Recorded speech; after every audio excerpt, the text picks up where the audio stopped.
Hey guys, how's it going? Got another knife review. Right now I'm going to be taking a look at the very awesome custom titanium frame lock made by Serge.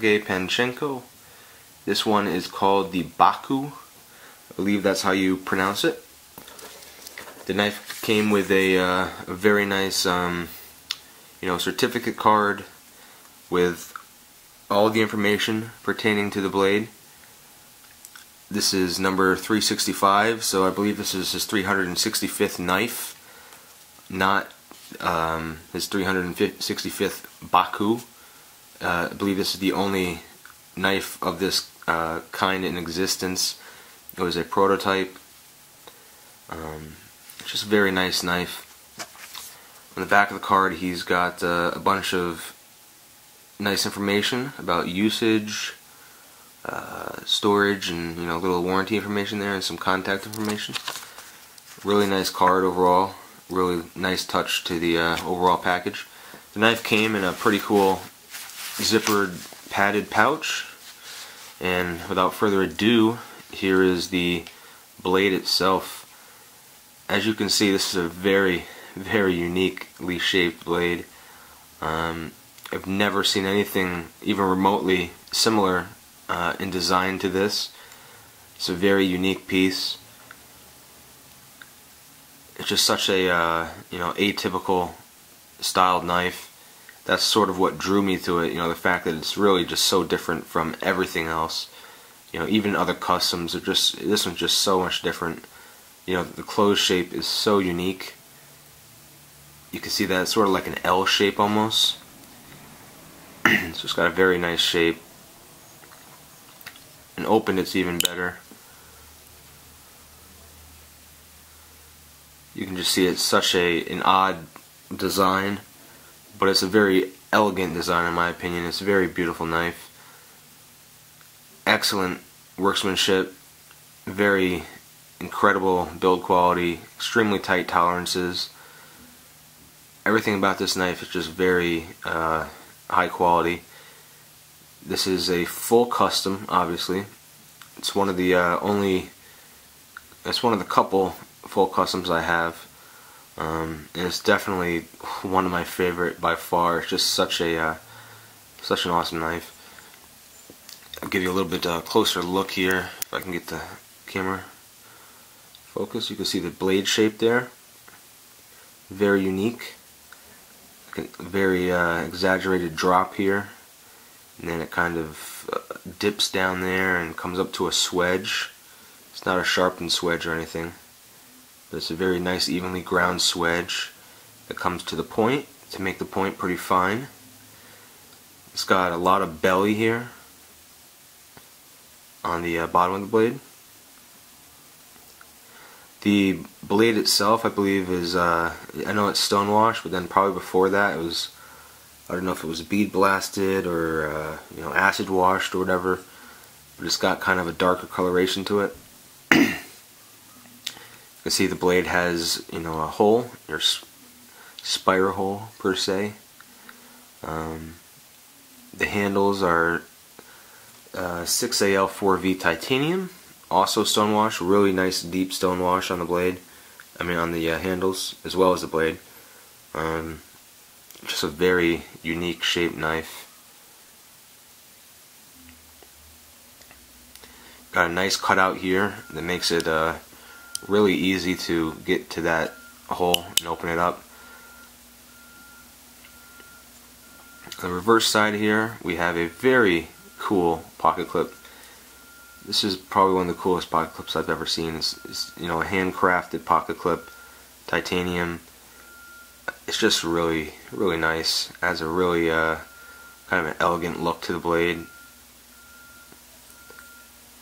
It's got perfect retention, pretty deep carry. The nice thing about this knife is when you do carry it, because all of the mass of the knife is down at the bottom here, and all the bulk is down at the bottom. When it comes back here to where it's going to be clipped, only this tiny little bit's going to be showing out of your pants. So It's not going to be obtrusive or really noticeable.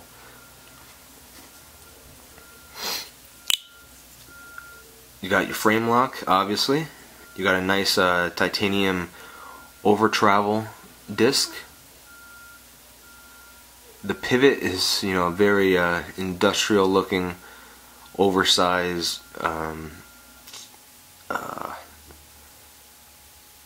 just, you know, that's not a Torx. Is it a Torx? I don't even know. I forget what you call these. A star. Your standard bit. It's got a nice early lockup. Really smooth. You know, it's carbonized. Really smooth lock face. The knife is by no means a flipper, but it is honestly the smoothest knife I've ever owned in my life. It's just got that sort of Sebenza-like action to it where you don't flip them open. It's just a very smooth and fluid opening mechanism. But I've owned a Sebenza, and this is definitely better than at least the one that I owned. It's just so smooth. It's something that you just, you know, it's a great fondling knife just because of how smooth the action is.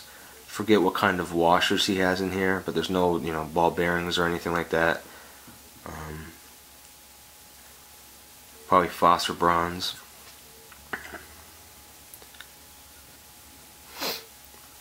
So yeah, the overall length is a pretty small knife. Its overall length is 6 1/8 inch. That's opened. Closed, we're looking at about 3 5/8. We've got a 2.5 inch blade,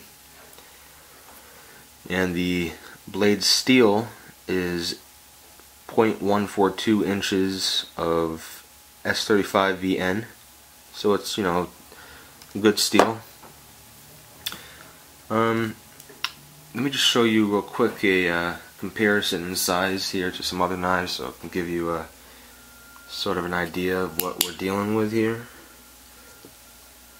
There's your Spyderco, whatever the hell that one's called. I don't know. Spyderco Techno, there you go. Here's your Spyderco Dodo. What else do we have here? Strider S&G. See, that's definitely going to be smaller than your Strider S&G by quite a bit. Actually, by a hell of a lot. So yeah, it's a smaller size knife for sure. You know, it's perfect for I'd say EDC size, but it's definitely not an EDC knife for me. I have a bunch of other cheaper knives that I'd use before I use this thing. The main purpose of this knife for me is really just a collector's piece. It's really just it's really a piece of art for me. You know, it's not a user by any means. I haven't graduated to that stage where I'm comfortable spending, you know, a lot of money on a knife and, you know, using it. But who knows, maybe someday. But I definitely recommend that you go ahead and check out sergeknives.com. He's got a really cool website, and he makes a whole shitload of awesome freaking blades. Everything he makes is honestly so unique. If you're one of those people that like blades that are just in and of themselves unique from pretty much everything else out there, Sergey is definitely a knife maker to check out. He really specializes in like this relic type stuff. He makes some really incredible relic friction folders. You know, just like kind of old styled, antiqued, like copper, brass, all kinds of awesome stuff. You know, he makes a lot of other cool stuff like titanium lanterns, or not titanium lanterns, tritium lanterns and beads and all kinds of crazy stuff. And you know, his knives, his customs are really pretty reasonable as far as the custom knives market goes. I'd say they're at or, you know, below what you typically spend for a custom knife. And you have to remember that these are full out customs, they're not mid-techs. I believe he said that, you know, he likes to kind of keep it fresh. He doesn't like to make a lot of the same thing, so he kind of makes something and then moves on and makes something different. So pretty much a lot of his stuff is going to be unique. So if you're someone who likes that kind of thing, I'd say you definitely check him out. But anyways, again, this is the Serge Knives Baku. Really cool piece. I'm glad I got an opportunity to check it out and get it. And thanks for watching.